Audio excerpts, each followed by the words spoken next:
Hello বন্ধুরা, আশা করি সকলে ভালো আছেন, সুস্থ আছেন। আজকে সবাইকে জানাই নতুন বছরের অনেক অনেক শুভেচ্ছা আর অনেক ভালোবাসা। সবাই আমার পাশে আছেন, আমার ভিডিওগুলো দেখছেন, আমাকে সাপোর্ট করছেন, এর জন্য আপনাদের সবাইকে অনেক অনেক ধন্যবাদ। আজকেও আমি একটা নতুন রেসিপি নিয়ে হাজির হয়েছি। শীতের সবজি দিয়ে রুই মাছের ঝোল বানিয়ে দেখাবো। ফুলকপি, আলু, শিম, বড়ি দিয়ে মাছের এই রেসিপিটা আপনাদের ভালো লাগবে। ভালো লাগলে অবশ্যই আমার চ্যানেলটিকে সাবস্ক্রাইব করে পাশে থাকবেন আর অবশ্যই লাইক শেয়ার করবেন, কমেন্ট করে জানাতে ভুলবেন না কেমন লাগলো আপনাদের রেসিপিটা। এখন আমি বানিয়ে দেখাচ্ছি। আজকে বানিয়ে দেখাবো মাছের ঝোল। তার জন্য এখানে নিয়ে নিয়েছি মাছ, 5 টুকরো মাছ নিয়েছি, মশলা বড়ি নিয়েছি, 4টে বড় সাইজের বড় বড়ি নিয়েছি, মশলা বড়ি। এখানে নিয়ে নিয়েছি সবজি, ফুলকপি নিয়েছি একটা টমেটো, কিছুটা পেঁয়াজ কলি, শিম আর একটাই আলু নিয়ে নিয়েছি। ফুলকপিগুলোকে এভাবে কেটে নিয়েছি, তাতে এটা সিদ্ধ হবে ভালো। আর নিয়ে নিয়েছি এখানে সর্ষের তেল 6 টেবিল চামচ, নুন নিয়েছি স্বাদ মতো, হলুদ গুঁড়ো নিয়েছি 1 টেবিল চামচ, আদা রসুনের পেস্ট নিয়ে নিয়েছি 1 টেবিল চামচ। এখানে নিয়েছি ধনে জিরে গুঁড়ো 1/2 টিস্পুন করে, কাশ্মীরি লঙ্কার গুঁড়ো 1 টিস্পুন আর ঝাল লঙ্কার গুঁড়ো 1/2 টিস্পুন। ধনে পাতা কুচি নিয়ে নিয়েছি সামান্য পরিমাণে, একটা শুকনো লঙ্কা আর সামান্য কালো জিরে নিয়েছি ফোড়নের জন্য। প্রথমে মাছটা ভেজে নেওয়ার জন্য মাছের মধ্যে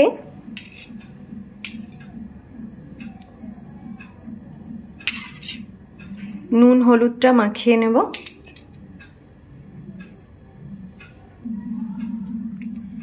মাছটা এখন ভেজে নিতে হবে। কড়াইয়ের মধ্যে আমি দিয়ে দিচ্ছি সর্ষের তেল। এবার তেলটাকে একটু ভালো করে গরম করে নেব। তেল খুব ভালোভাবে গরম করে নিয়েছি। এবার মাছগুলো ভেজে নিতে হবে।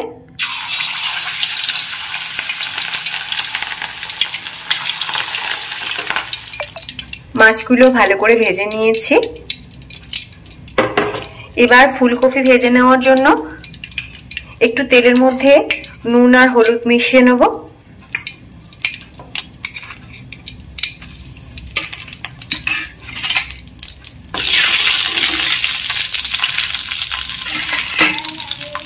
ভালো করে ধুয়ে একটু জল ঝরিয়ে রেখেছি।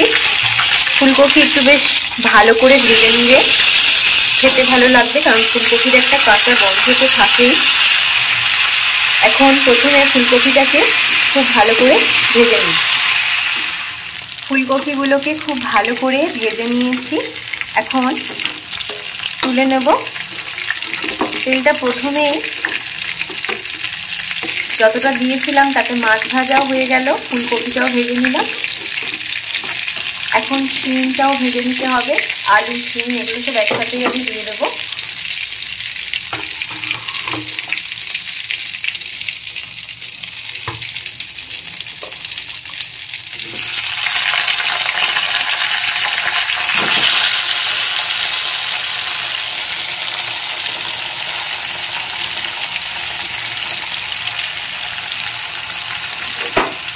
এখন সবজিগুলোকে একটু ভালো করে ভেজে নিচ্ছি।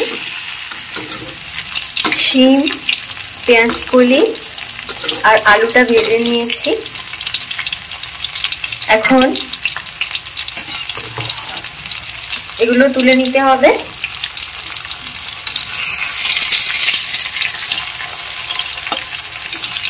বড়িটাকে একটু ভেজে নিতে হবে।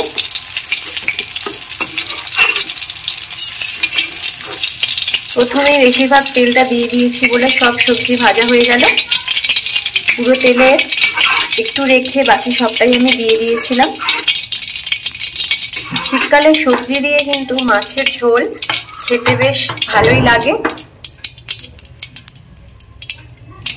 আরো একটু তেল দিয়ে দিয়েছি। এবার বড়িগুলো ভেজে নেব, আর সাথে মশলা বড়ি পড়লে খেতে আরোই ভালো লাগে। এখন বড়িগুলোকে একটু ভেজে নিচ্ছি। এখন বড়িগুলো ভেজে নিয়েছি। এবার কড়াইতে বাকি তেলটা আমি দিয়ে দেব।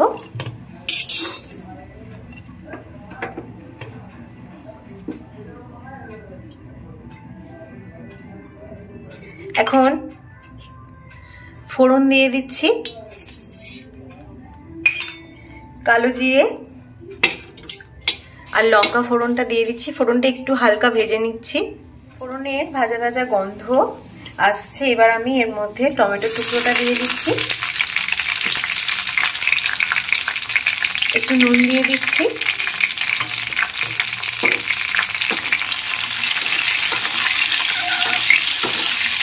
এবার আমি এর মধ্যে দিয়ে দেবো আদা রসুনের পেস্ট, একটু সামান্য জল মিশিয়ে নিতে হবে।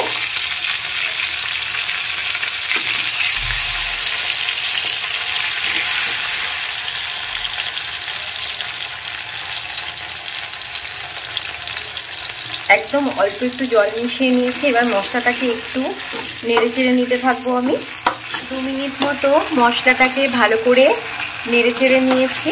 এবার আমি এর মধ্যে গুঁড়ো মশলাগুলো দিয়ে দেবো। আজকে রান্নায় পেঁয়াজ ব্যবহার করছি না। গুঁড়ো মশলাগুলো দিয়ে একটু নেড়ে চেড়ে একটু সামান্য জল মিশিয়ে নিতে হবে। এখন একটু নেড়ে চেড়ে নিলাম, মশলাটাকে একটু কষাবো আমি। অল্প জল মিশিয়ে দিচ্ছি।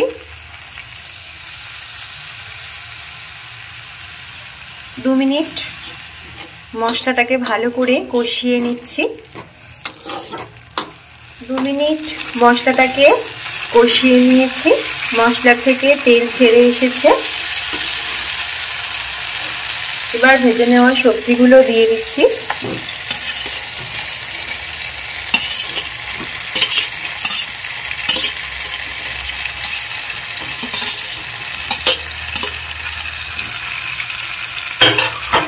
আর একটু পরিমাণ মতো নুন মিশিয়ে নিলাম।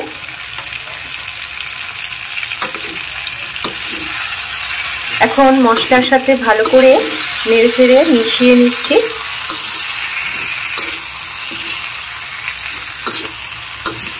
একটু সিদ্ধ করে নেওয়ার জন্য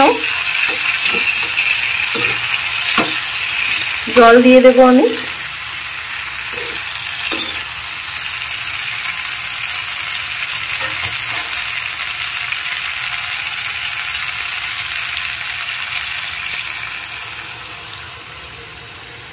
আর একবার ভালো করে নেড়ে চেড়ে নিয়ে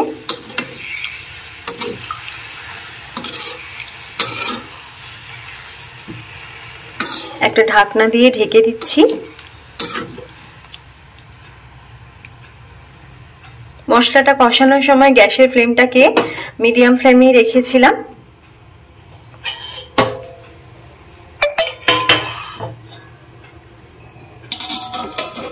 এখন প্রায় 7-8 মিনিট মতো হয়ে গেছে।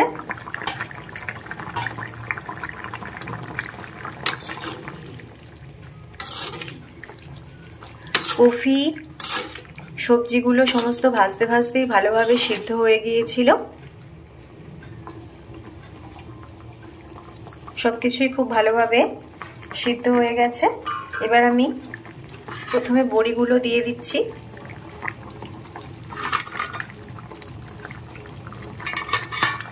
বড়ি আর মাছটা দিয়ে 2-3 মিনিট মতো একটু ফুটিয়ে নিলেই হবে। বড়িটা একটু সিদ্ধ হবে আর মাছটা। এবার এর মধ্যে মাছটাও মিশিয়ে নিচ্ছি।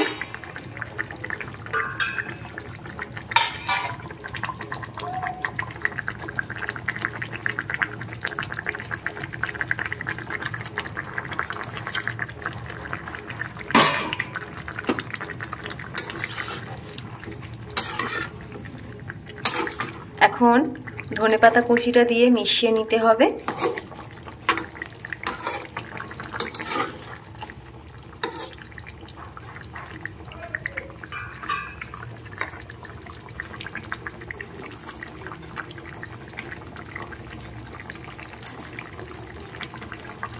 এবার 2-3 মিনিট মতো ফুটিয়ে নিচ্ছি।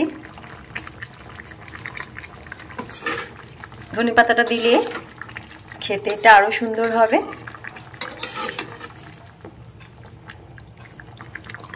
খুব বেশি ঝোল রাখিনি, একটু মাখা মাখাই হবে।